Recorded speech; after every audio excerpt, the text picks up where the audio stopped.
It's time now for Countywide, a special presentation of Yavapai Broadcasting News. Join News Director Paul David as he talks with our community's leaders, newsmakers, and people in the know. You'll hear about the hot topics that affect all our lives in Yavapai County. And now, here's today's Countywide.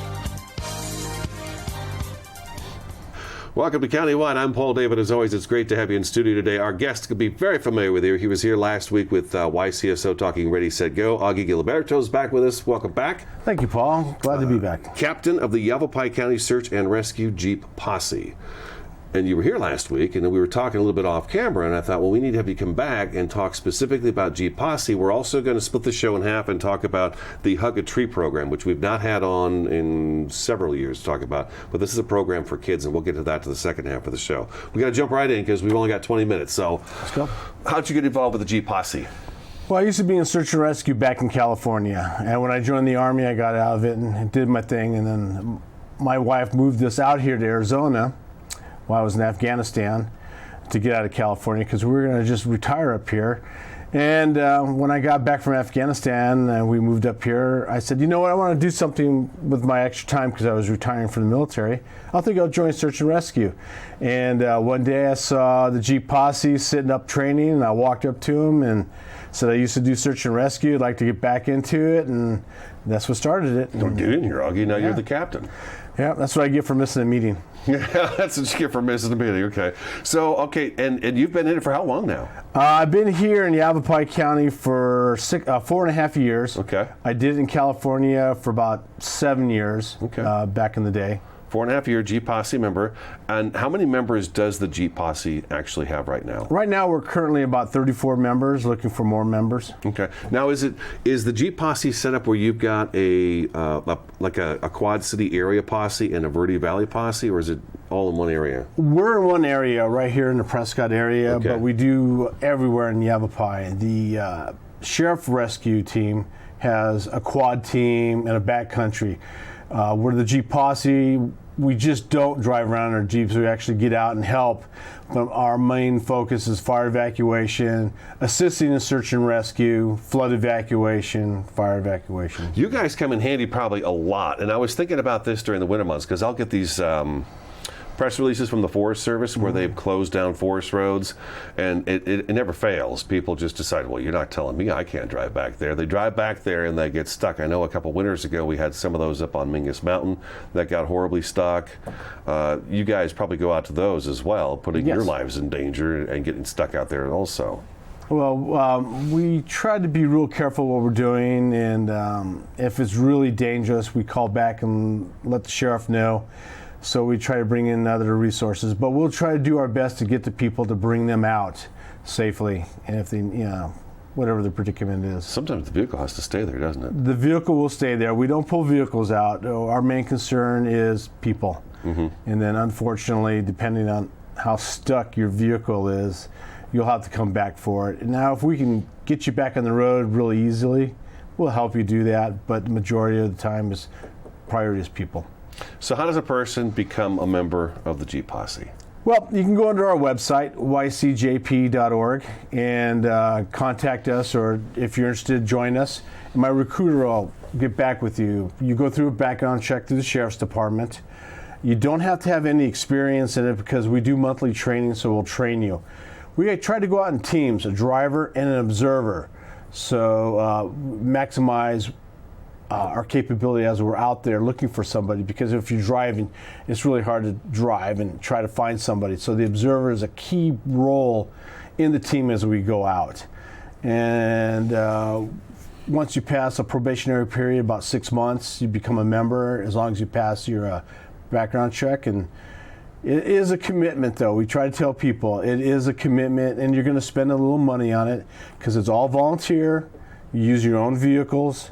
You have to buy equipment for your vehicle and yourself. So we try to prepare people before they actually become a member so they don't get in there, spend a lot of money and say, well, this is not what I wanted to do. Right. I mean, it'd be difficult to show up for one meeting and then expect to be Right. made a Jeep Posse member without attending the meetings once a month, you said, right? Once a month. Yeah. We go once a month for our business meeting and then training, and then we do side training off to the side to How do you train? hone our skills. How do you train? Train? Yeah, Well, what do you do? What do you do to train? Well, we do map reading classes, how to use basic compass map, how to use your GPS.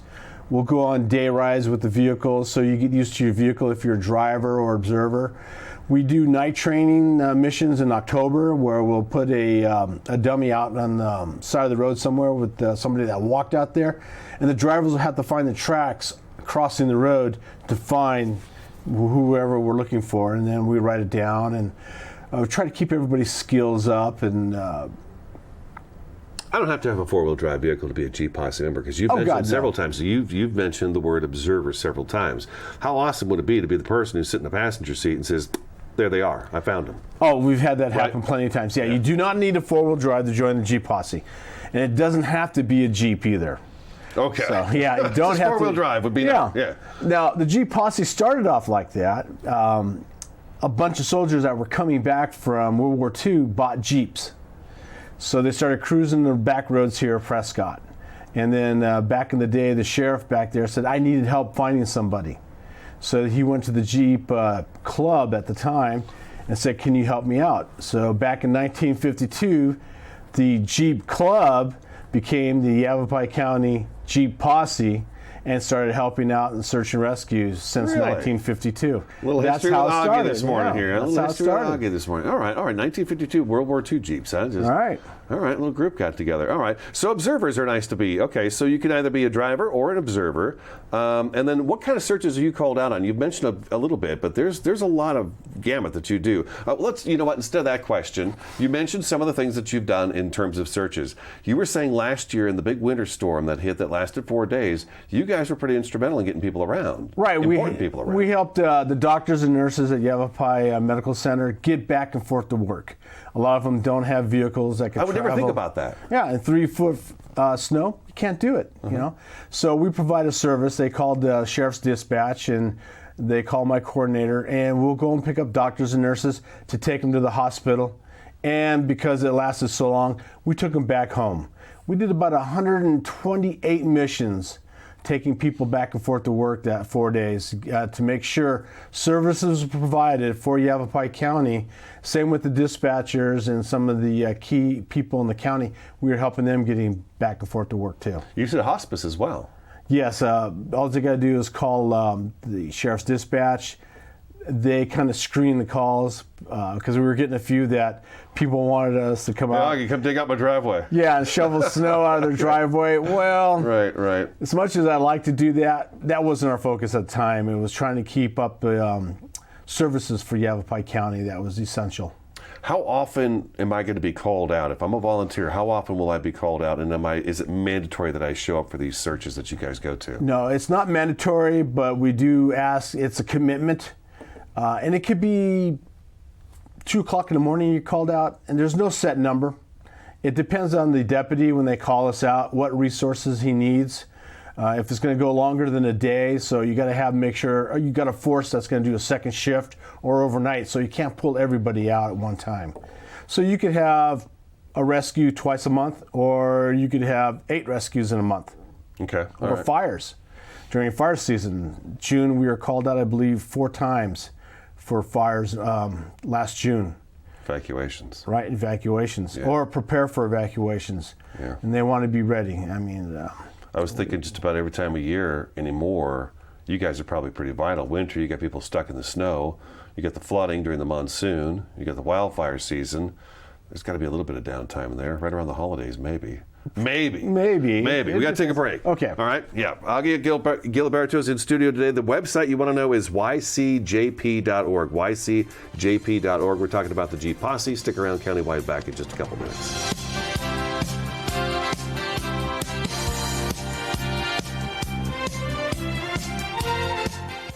Feng Shui artistry, the oldest form of development planning, today known as the art of placement. For 26 years, master Feng Shui educator, practitioner, artist, and author Caroline Patrick Bournet has used ancient rules of environmental, physical, and spiritual harmony to support clients' health, knowledge, creativity, and success. In mapping your home, you'll understand yourself. Better living is the gift of a lifetime. Change your life one room at a time. Schedule your Home Therapy 101 consultation today.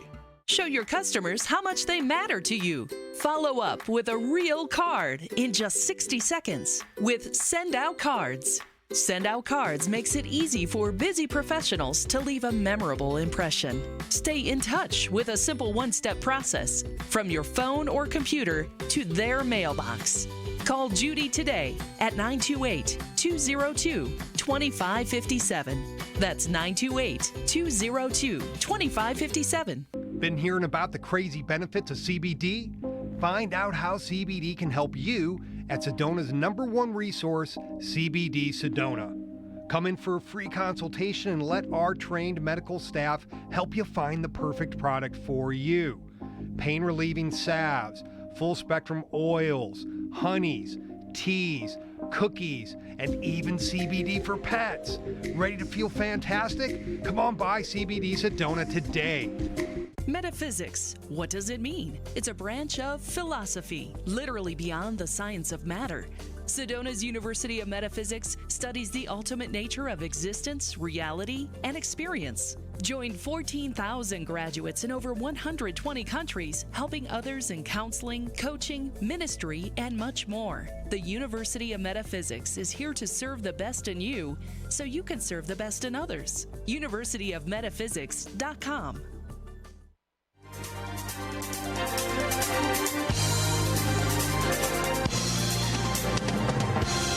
Welcome back to Countywide. We're sitting down with Captain of the Yavapai County Search and Rescue Jeep Posse, Augie Giliberto. Website is ycjp.org. We're going to change gears. Some more information. Again, go to the website, and it's very easy to maneuver through there and find out more information about the Jeep Posse. Any of the search and rescue groups can be found in there as well.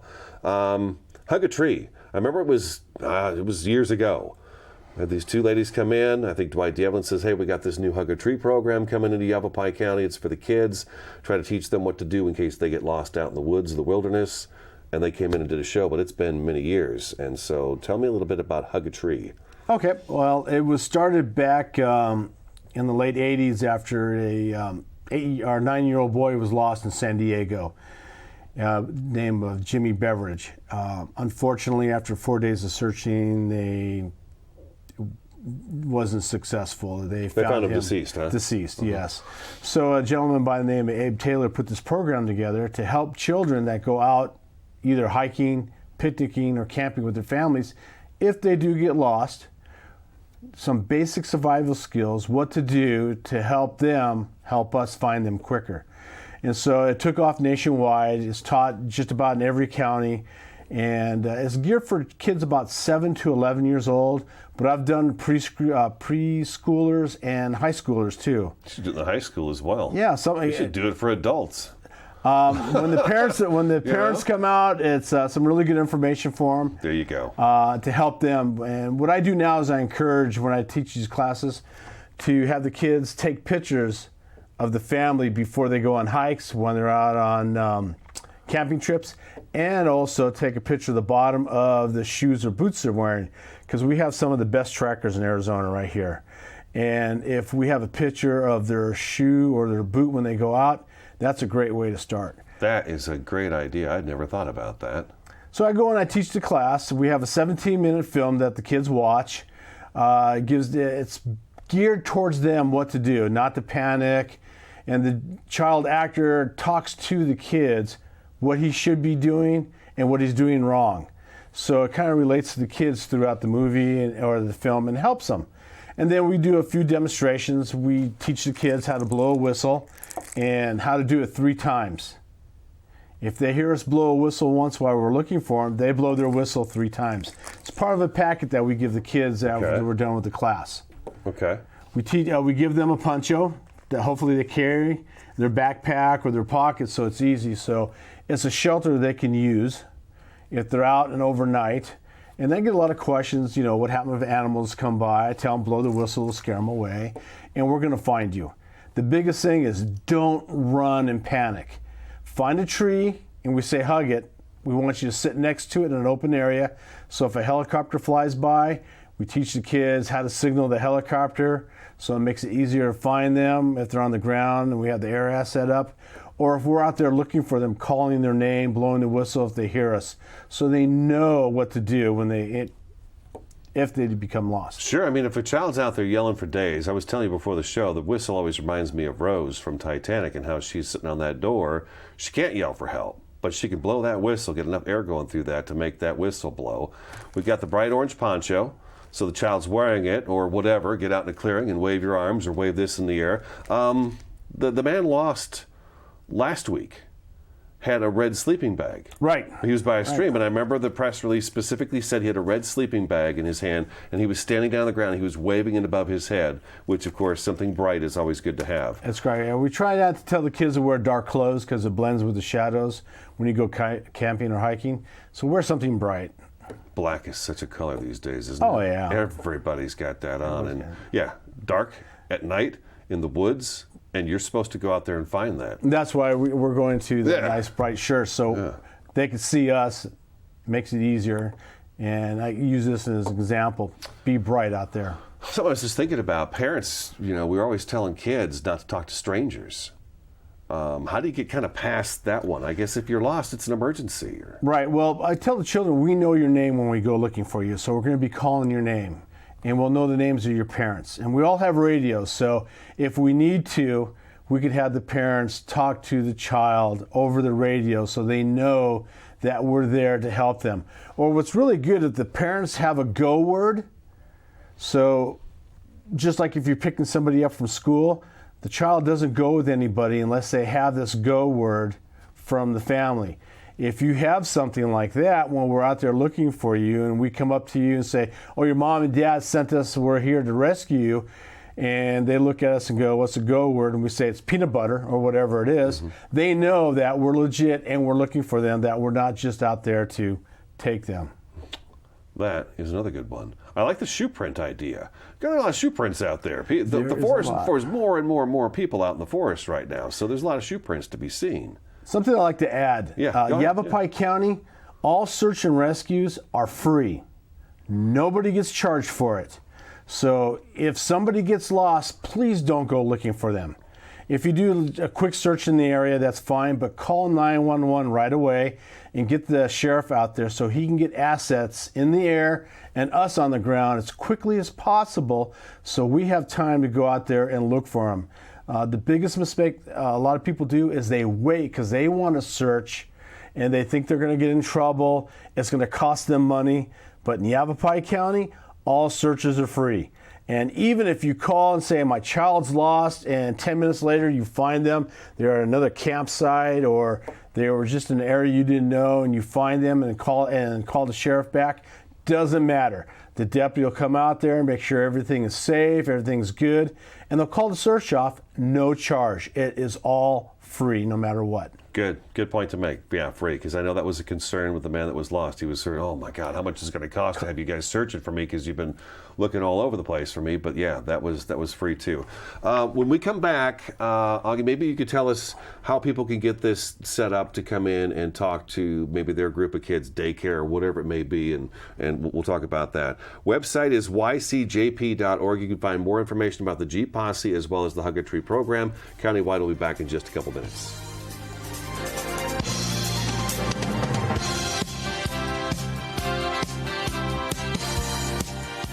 Starting in the late 1920s, Grandpa Gettle and his brothers laid the groundwork for what would become a family legacy. Almost 100 years and 100 patents later, Gettle's High Desert Mechanical continues to raise the bar of quality heating, cooling, and plumbing products and services in the Verde Valley. Call Gettle's High Desert Mechanical Heating, Air Conditioning, and Plumbing at 567-2200 or online at GettlesHDM.com, providing solutions for your comfort. Don't settle, get Gettles.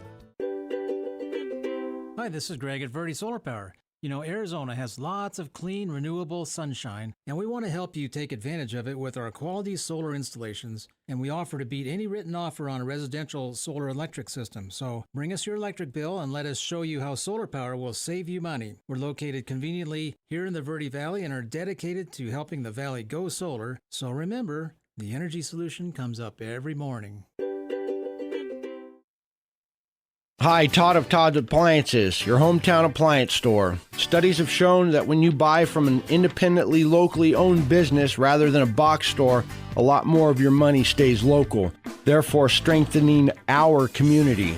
From basic to high-end, we carry name brand appliances. Visit our store on Main Street in Camp Verde. With same-day, next-day service, we service what we sell what we service the least. ToddsAppliances.com, 567-3062. Hi, I'm your host, Smokey Colbert, filling in for Smokey because after 75 years of... Only you can prevent wildfires. Turns out there's much more to say. Nearly 90% of wildfires are caused by us humans being careless, dumping our used barbecue coals willy-nilly. Guess the song was wrong. We did start the fire. That's why I respect Mother Nature and her trees, whether coniferous or new car scented. Go to SmokeyBear.com to learn more about wildfire prevention.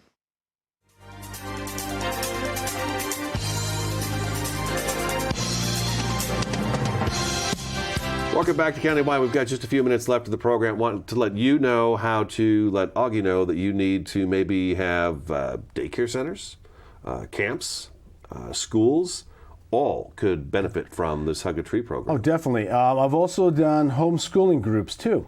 Okay. Now, a lot of them don't have a place to meet. So we have our Posse building off of 1200 Commerce in Prescott. I have had groups meet me there so I could present it to homeschool groups, or I'll meet you halfway, whatever it takes.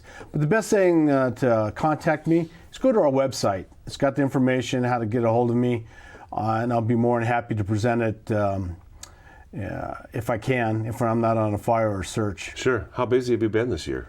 This year we've been not as busy.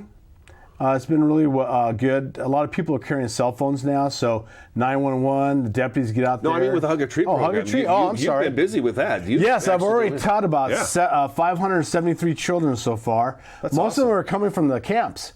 Emmanuel Pines is a great camp because they rent it out to groups, and they let them know that I do this program, so I'll go in the beginning of the week and present it to a bunch of children that haven't been up here before, so they know what to do in case something happens.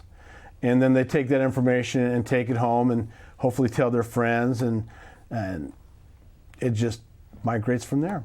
I guess a lot of the kids that probably come up here for camps aren't from this sort of woodsy, forested area. They're from more of an urban area. Right. I've had a couple groups come from Mesa, and they said, what happens if I don't have trees? Do I hug a cactus? And I tell them, please don't hug a cactus. Find a rock or a bush and stay next to it till somebody finds you. Because a search and rescue, and once we know you're missing, we will find you. We do not stop looking for you.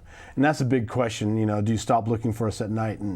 And just reiterate, no, we don't stop looking for you. We will find you. You rotate out, right? There's a group that's out maybe during the day for this. How many hours are you out there actually for a search before you take a break and somebody else goes out that's fresh? Is there something like that where you rotate out? We try to do 12-hour shifts, depending on the situation, where we're at, and the resources that we have. And the deputy makes a call on that. They don't want to burn out all our volunteers because everybody's volunteers. And they really make sure our safety is considered too, because if they put us in a situation where we can't react or we just get so tired, they won't do that. The sheriff and the deputies they work with are fantastic, and they really look out for us just as much as we look out for ourselves. And we try to keep it at a minimum so we don't have burnout and keep that rotation going. We got about a minute left, but what you did say earlier was about the phones. When I asked you about how many kids did you talk to about the Hug a Tree program, the guy last week didn't have a cell phone with him. That is something you should definitely have with you, and be careful taking pictures and stuff like that. The more you use it, the battery runs down. The GPS, using the map on there, right, all that drains the battery. Right. If you don't have a backup battery to charge your cell phone, the best thing to do is just shut it off And then I tell everybody on the hour, call 911 on the hour, every hour.